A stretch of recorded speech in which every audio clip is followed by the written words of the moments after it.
Bonjour, bonsoir à tous et à toutes. Je suis contente de vous retrouver pour un nouveau direct. J'espère que vous allez bien. J'espère que vous avez passé une bonne semaine. Donc, on se voit pour ce direct. Il sera question de gainage. Vous allez en trouver beaucoup dans mon livre 99 façons de soulager les douleurs au dos et au cou. Vous le savez, vous pouvez vous le procurer partout ici au Québec et au Canada. Et vous pouvez aussi vous le procurer de l'autre côté de l'Atlantique, notamment à la Librairie du Québec à Paris. Ils peuvent aussi vous acheminer le livre en Europe et en Afrique du Nord. Vous pouvez leur écrire, ils sont hyper sympas et ils tiennent la plupart de mes livres. Maintenant, parlons un peu d'anatomie. Lorsqu'on parle d'exercice de gainage, de quoi on parle au juste? Alors, il y a d'abord le grand droit et je vous montre une image et je vous demanderai de regarder la partie gauche de l'image, donc le grand droit qui est le muscle au centre, disons. Vous voyez, c'est le grand droit de l'abdomen, il y a un petit point. Alors, c'est ce muscle qui est très visible chez les gens qui sont très minces. Et on a au centre la ligne blanche, qui est un tissu non contractile. Et ce muscle, le grand droit de l'abdomen, est un muscle qui vous permet surtout de bouger. C'est un muscle qui s'attache sur votre sternum, qui s'attache sur votre bassin. Et lorsque vous vous levez du lit, par exemple, et si vous le faites sans vous tourner sur le côté, vous utilisez votre grand droit de l'abdomen pour rapprocher le pubis de la cage thoracique, pour le dire comme ça.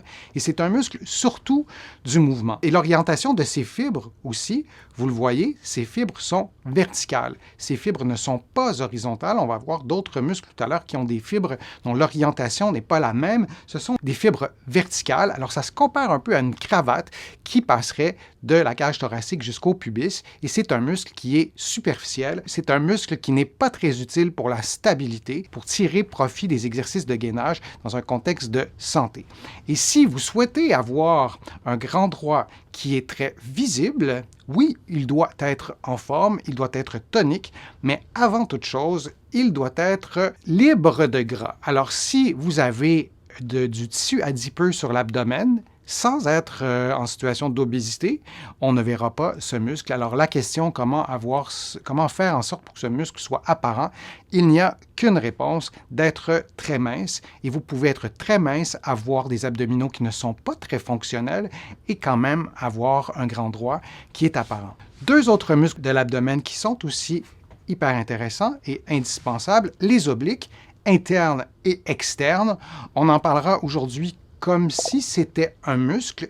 Alors, le nom le dit, hein, ils sont obliques. Et je ne sais pas si vous pouvez bien voir l'orientation des fibres de l'oblique interne, hein, qui est situé en bas des côtes, et l'oblique externe, qui est un peu plus en superficie et qui, vous le voyez sur l'illustration, ces fibres sont dans une autre direction. Et si vous les juxtaposiez, ces fibres, vous auriez probablement un angle de 90 degrés.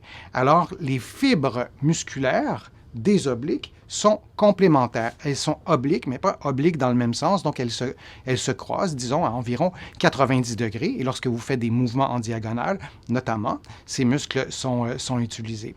Un autre muscle aussi qui est vraiment important, c'est le transverse de l'abdomen, le muscle qui est à gauche, qui est en profondeur. Si vous placez votre main sur votre abdomen, sur votre ventre, et vous contractez vraiment très peu les abdominaux, ou si vous préférez, vous tentez de rentrer le nombril vers l'intérieur, vous allez probablement contracter le transverse de l'abdomen. Et c'est intéressant de pouvoir contracter de façon isolée le transverse de l'abdomen pour arriver à faire des exercices en ne l'oubliant pas. J'ai traité beaucoup de personnes qui étaient sportives ou très sportives et qui faisaient beaucoup d'exercices pour les abdominaux, parfois en faisant certaines erreurs pendant l'exécution de leurs exercices, et ils n'étaient plus capables d'isoler le transverse de l'abdomen. Alors, pour pouvoir prendre soin de votre santé et tirer avantage de ces exercices de gainage, c'est utile d'aller recruter de façon isolée le transverse de l'abdomen. Donc, si on le fait ensemble, et posez-moi vos questions si vous n'y arrivez pas ou si vous ne savez pas trop si vous faites la bonne chose. Donc, vous êtes en position assise et vous rentrez votre nombril légèrement. Et si tout se contracte, et si vous bloquez votre respiration, vous contractez beaucoup trop de muscles. Le transverse de l'abdomen peut être contracté sans bloquer sa respiration. Je le fais en ce moment et vous ne vous en rendez probablement pas compte. Il y a probablement des personnes qui font l'exercice en ce moment en position assise et qui ne sont pas trop certaines de faire la bonne chose et qui sont peut-être aussi très timides de l'écrire. Alors, je vais quand même vous donner un truc. Vous pouvez vous placer à quatre pattes. Donc, à quatre pattes, le contenu abdominal, en raison de la gravité, va vers le bas et vous relâchez complètement l'abdomen. Et là, moi, j'ai des patients qui se sentent pas très à l'aise de tout relâcher, le contenu abdominal, mais oui, relâchez tout à fait au complet le contenu abdominal. Et là, tentez de rentrer le nombril un peu et vous allez voir, ça sera beaucoup plus facile de le faire. Alors, c'est une façon de le faire. Quatre pattes, vous relâchez le contenu abdominal et vous rentrez le nombril. Et en général, ça fonctionne chez tout le monde. Une autre façon de le faire aussi, bien que vous allez contracter d'autres muscles aussi, vous pouvez tousser. Donc, vous placez votre main sur votre ventre et vous toussez au moins pour sentir une contraction. C'est probablement une contraction qui sollicite beaucoup trop de muscles, mais entre aucune contraction et trop de contraction, on veut au moins avoir une contraction, même si elle n'est pas optimale. Et là, vous pourrez faire l'exercice à quatre pattes. Alors ça, c'est le transverse de l'abdomen qui est situé en profondeur, qui fait le tour de votre tronc. Quand on parle d'exercice de gainage, et là, je vous parle du muscle qui est à gauche, c'est un muscle qui ressemble davantage à une gaine. Je vous montrais le grand droit tout à l'heure, le muscle, l'illustration de gauche, qui ressemble davantage à une cravate parce que les muscles sont verticales, tandis que le transverse de l'abdomen, ses fibres sont horizontales.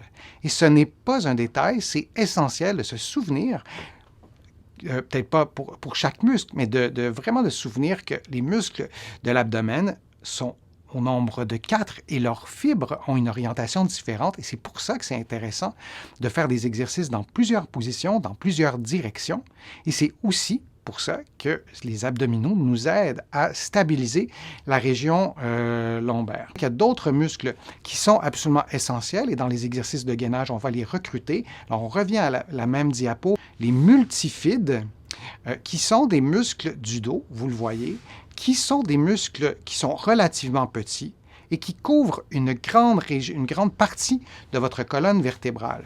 Et l'idée, ce n'est pas d'isoler des multifides étage par étage, comme ça, chez vous, tout seul, mais de vous souvenir qu'il y a ces cordes qui sont très longues, qui vont s'attacher sur vos vertèbres, qui vont se contracter, qui doivent être endurantes, qui doivent être habiles et qui participent à la stabilisation du dos.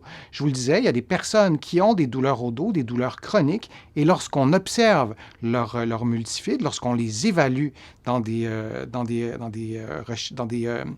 recherches, on arrive à se rendre compte que les personnes qui ont des douleurs au dos ont parfois des multifides qui sont en moins bonne santé, pour le dire comme ça. Y a-t-il d'autres muscles? Y a-t-il d'autres muscles qui sont sollicités dans les exercices de gainage? Le premier muscle qui est de ces deux muscles que je n'ai pas encore présenté, c'est le diaphragme qui doit être tenu. On doit y penser au diaphragme lorsqu'on fait des exercices de gainage. L'illustration de gauche est une vue de face du diaphragme et on voit en fait deux coupoles. Il y a aussi des fibres qui descendent jusqu'aux vertèbres. Ah, vous voyez ces prolongements qui descendent jusqu'aux vertèbres. Et il y a dans l'illustration de droite, qui est une vue par en dessous. Donc, c'est comme si on avait pris une tranche et on regardait le diaphragme par en dessous et on voit que ce muscle, à son centre, est très fibreux. Ce qui est blanc, ce ne sont pas des structures contractiles. On voit des orifices, entre autres, qui laissent de l'espace pour la veine cave. Et il y a des structures dont je vous ai déjà parlé, je n'entrerai pas dans les détails, qui traversent le diaphragme. Mais ce qui est important à retenir, c'est que vous voyez, ce qui est en rouge, ça touche à votre cage thoracique.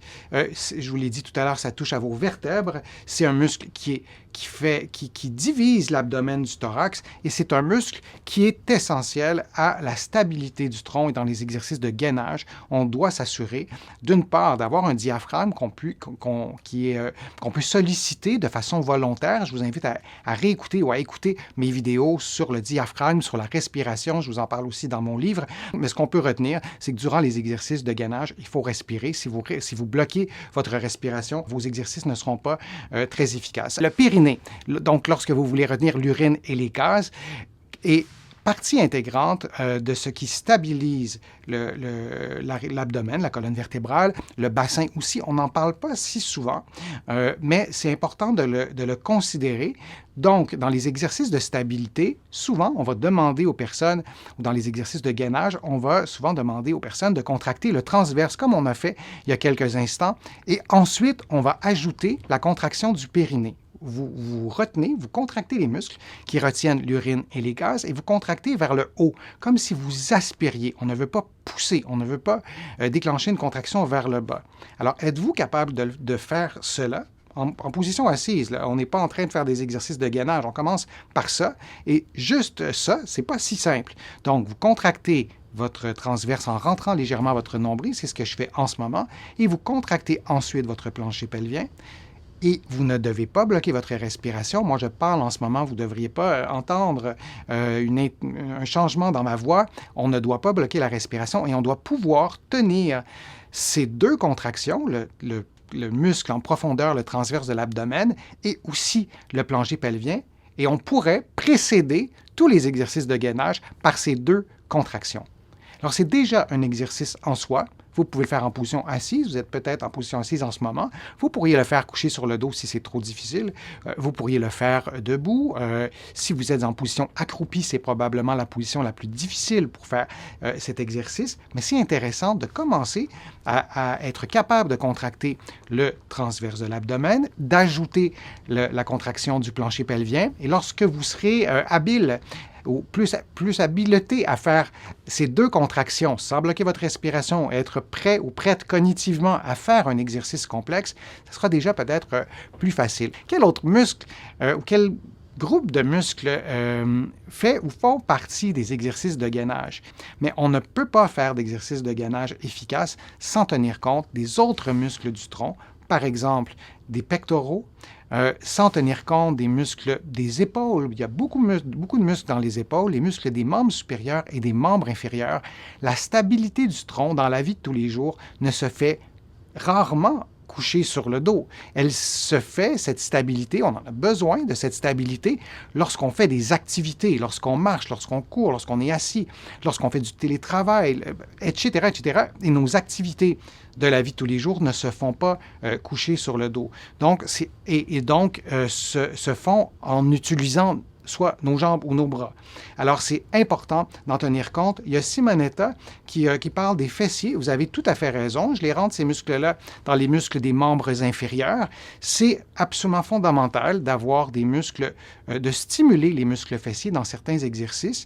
Si, par exemple, vous avez eu des douleurs lombaires, des douleurs lombo-sacrées près du sacrum pendant des années, il est possible que vos muscles fessiers soient plus faibles. Ça a été même démontré comme étant un facteur de risque de récidive. Et ces muscles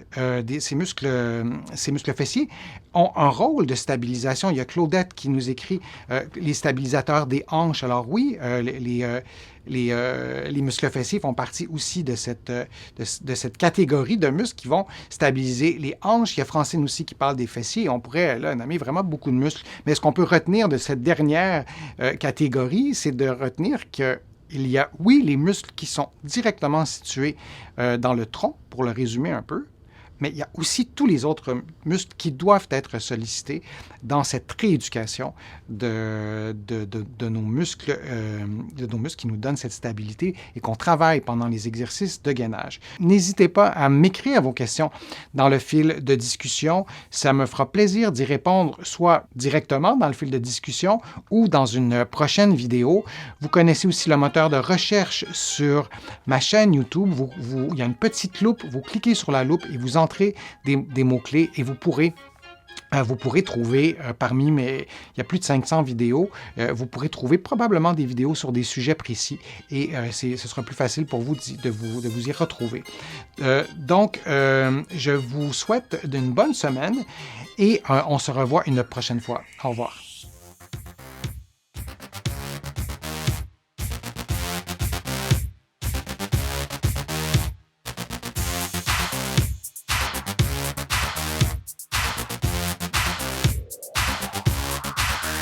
Shh.